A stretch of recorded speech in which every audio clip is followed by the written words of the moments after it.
Welcome to the Bolade Ola-Ojo show, the BSuper experience, a show that believes that superheroes, not all superheroes, wear capes.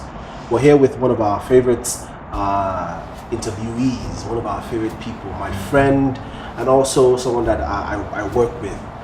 She's a very inspiring person. She's a mother. She's a military woman.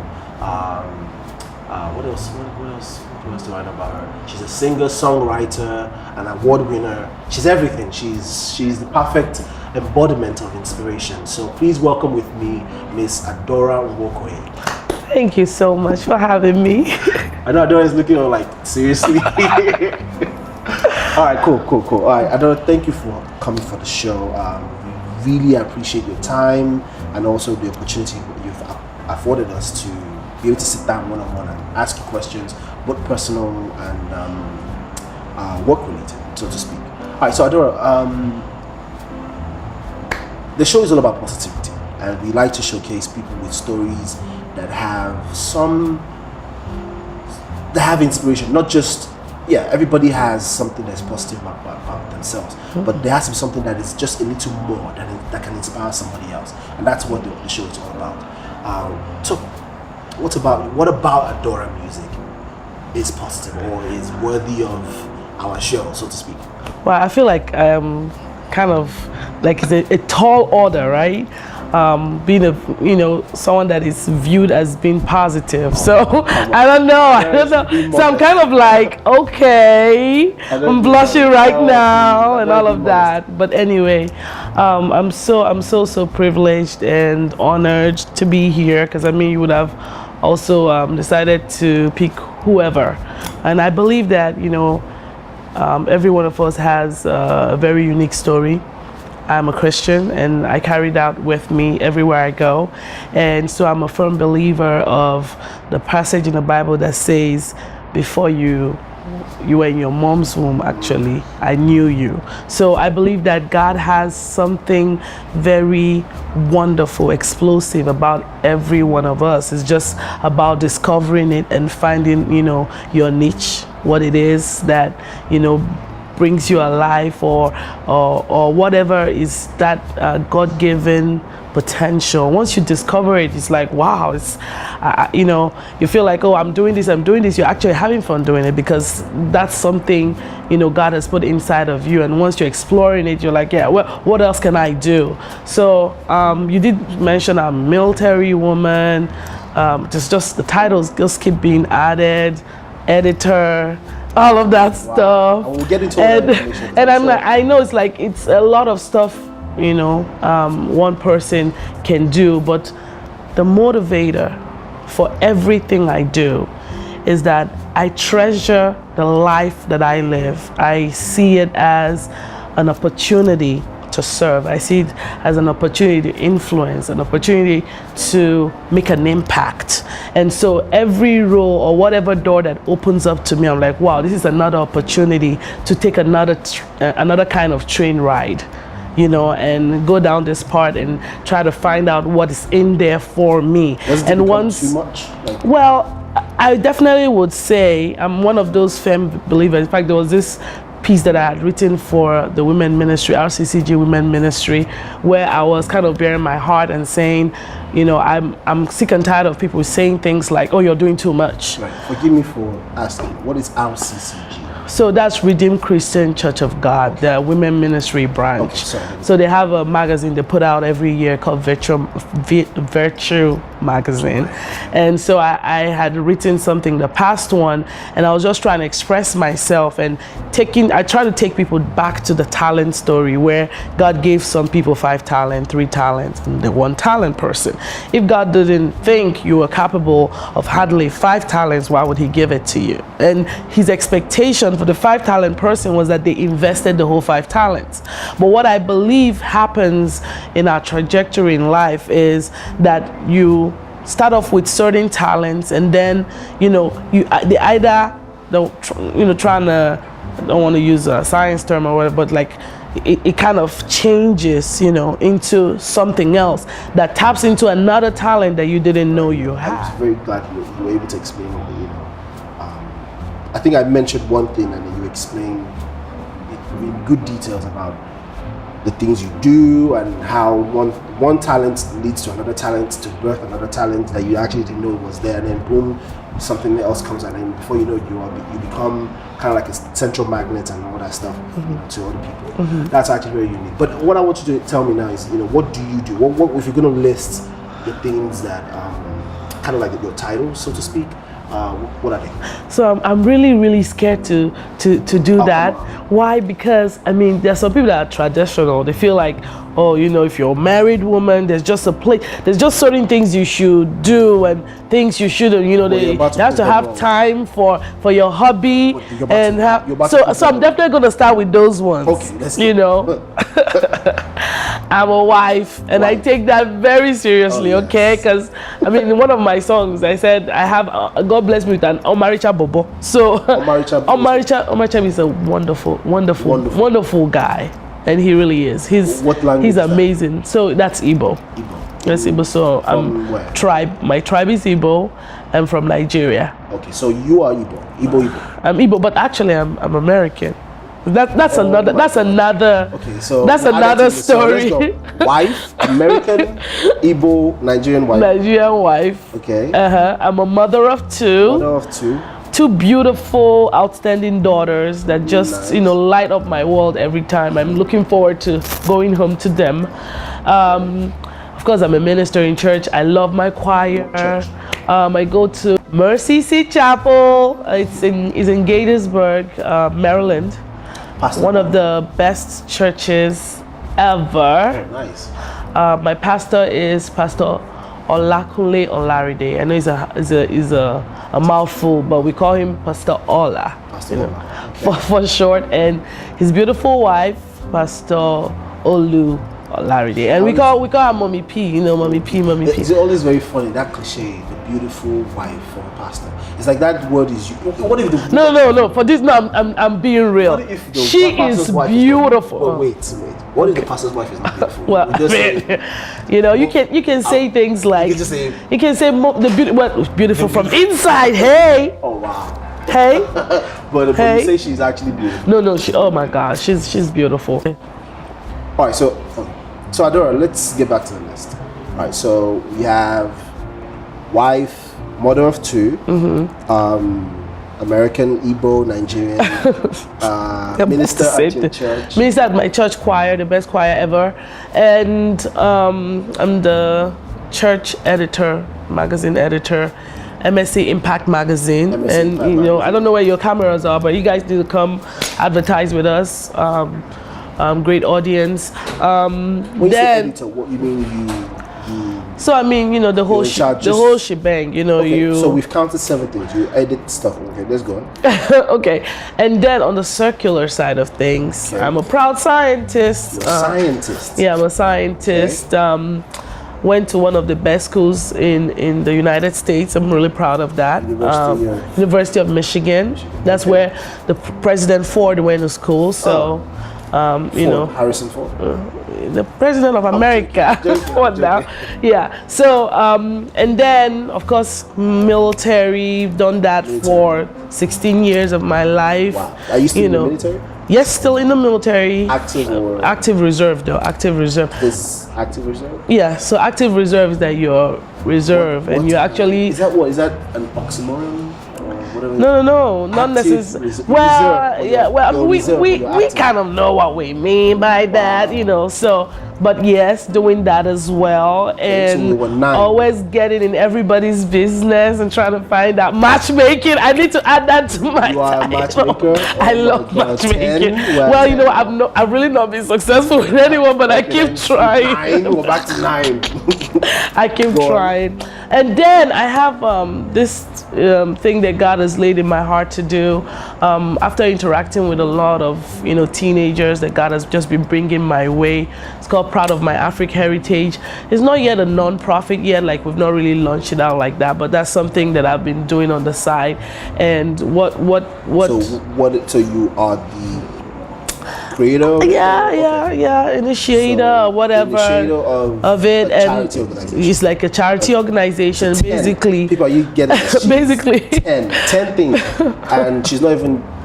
Basically, let me talk about that. But basically, what we do is just we encourage children born to African parents, so first generation American children born to African parents, because some of them actually get bullied a lot emotionally because of whether you want to say it's a fault of the media or it's just people I don't want to really say something offensive, but some people are just they just pick on people for some reason. I don't know why.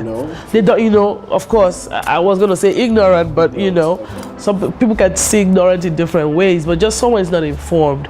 And there's some people that have associated the word African with either something that is, poverty, or something that is not so good, something that is not polished, stuff like that. And some of them just don't want to be part of it. And so what do? Their names, okay, first of all, we start off by reorienting them on who they are. There's this song that Sinach put out, say, I know who God says I am. There's something that happens to you when you know who you are. There's just a power that just gets unleashed, So knowing that, hey, my name is Adaora. I'm a unique person. No one looks like me. No one would ever accomplish what I can accomplish because I have a different task here on earth. And the fact that I have a Nigerian heritage, I'm exotic.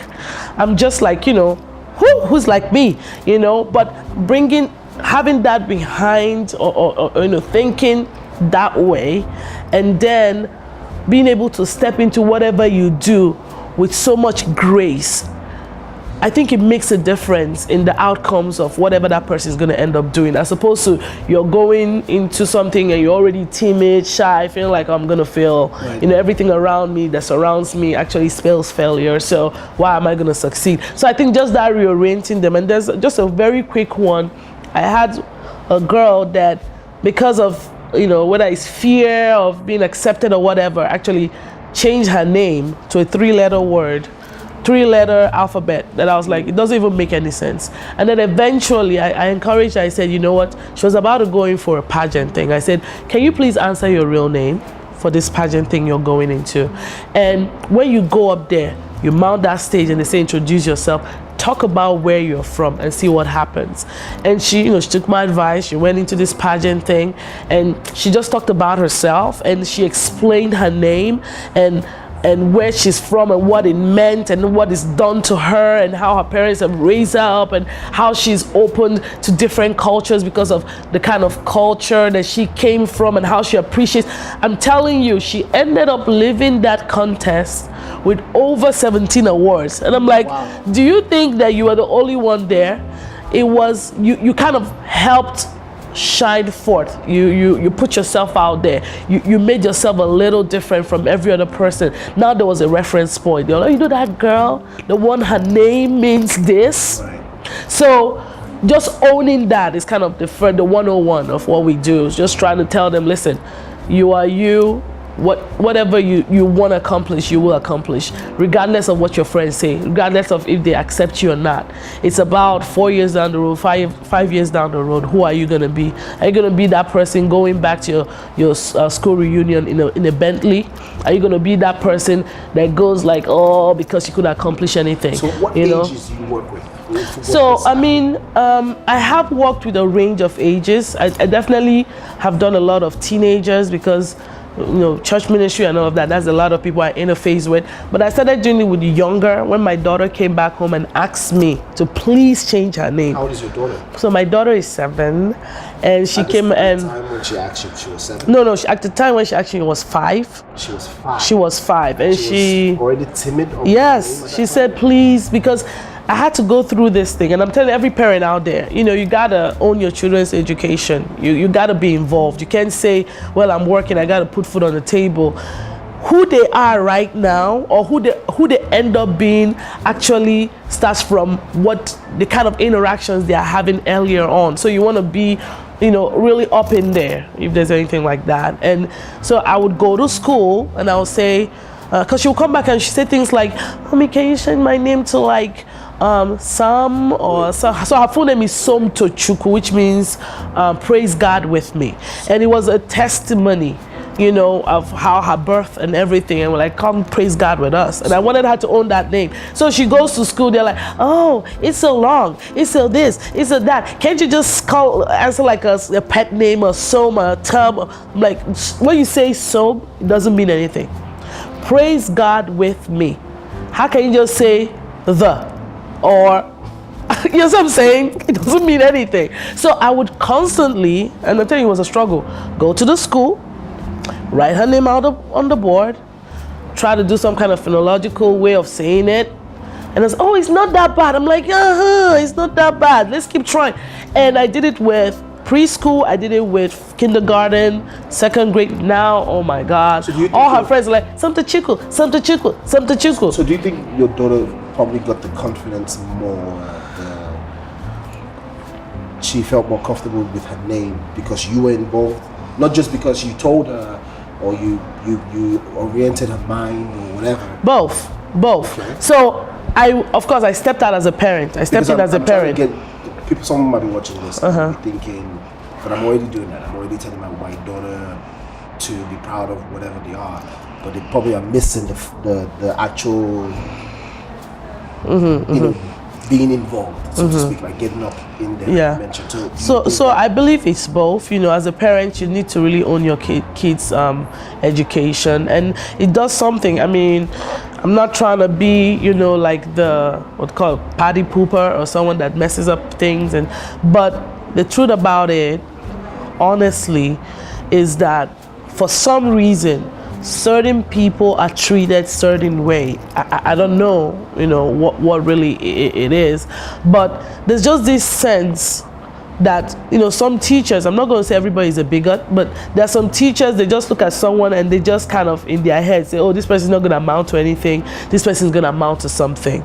So I don't want that person defining my child.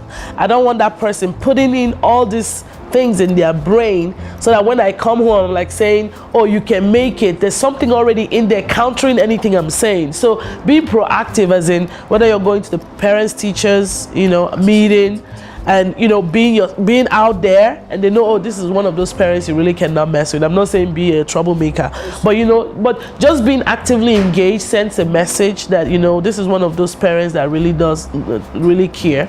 You know, and once they have that feeling, sometimes it kind of deters some crazies, but there are always gonna be those people that feel like, you know, I can do whatever I want, and then you can be like, "No, you cannot, because this is my child, and as a parent, I'm responsible for what's going on with them." Is part of my Afric heritage not out there yet? So I mean, of course, it goes back to if somebody wants to help you push it out there, that's why I'm asking the question. If someone wants to help me, please help me, because I mean, I feel like this message is something that a lot of people need to hear, and it resonates so much. I mean, I've been to Texas and I've just engaged teens, and I'm like, "Hey, so what's going on in school? This, that, and I think there was one of the engagements with one of the teens, and she said she's going to go back to school and start answering her original Igbo name. And so I feel like it's one of those things that everybody can really get on board, and whether it's, you know, well, if you want to do the more professional, which is, you know, investing into this, I mean, I have in my head, the way I'm thinking about this to happen is if we could even go as far as engaging schools themselves, because this is where those kind of bullying things are happening, right? If you can actually engage the school, and you're coming in and teaching a class of, you know, inclusion would be the word. I was going to say inclusiveness. That would have been something, but, you know, inclusion, you know, of people understanding that regardless of culture or wherever someone is, that does not define who they are. The experiences and all of that stuff is what that person is willing to do for themselves. That's going to be the story down the road. Yeah. So my dream way of doing this will be if I could, you know, go to school, set up an organization where you know, we can go into schools and we can even, you know, do one state at a time. Let me finish. One state at a time, and you go to one state, you know, kind of talk to schools and stuff like that, and then after this 3-day class, 3 hours discussion or whatever, invite them to a symposium, and what you're asking them to do is for them to present on one country in Africa that they didn't know nothing about. So Thank you so much, Adaora. yeah, it's amazing that I a lot of things you've said. You know, the funny thing is most of the people we've interviewed said the same thing, or said even on a different tangent to what you said, but to the same point, to the same end point. We'd like to thank Adaora for being on the show. You've seen her Papa video. Adaora, you mentioned earlier the ways they can find you. Adaora Sings on Facebook. Yes. Adaora Music on Twitter and Adaora Music on Instagram. And please send me a line. Just because I've been just hearing Pride of my African heritage. That's gonna be launched. Can they send you messages on your Facebook? Yes, for that. Yeah. I mean, Right. whatever it is. I like people talking to me. Trust me. Okay. I like to interact with people. You can manage those 12 things. Yeah, that would be great. If I was someone watching right now, that would be my first question. How are you able to do all of that How stuff? do you manage it? Yeah.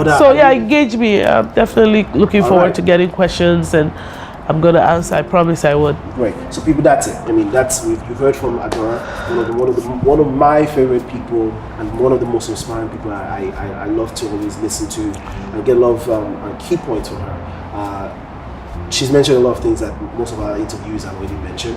But again, remember, not all superheroes wear capes. That's it for us for the show. Thank you for watching.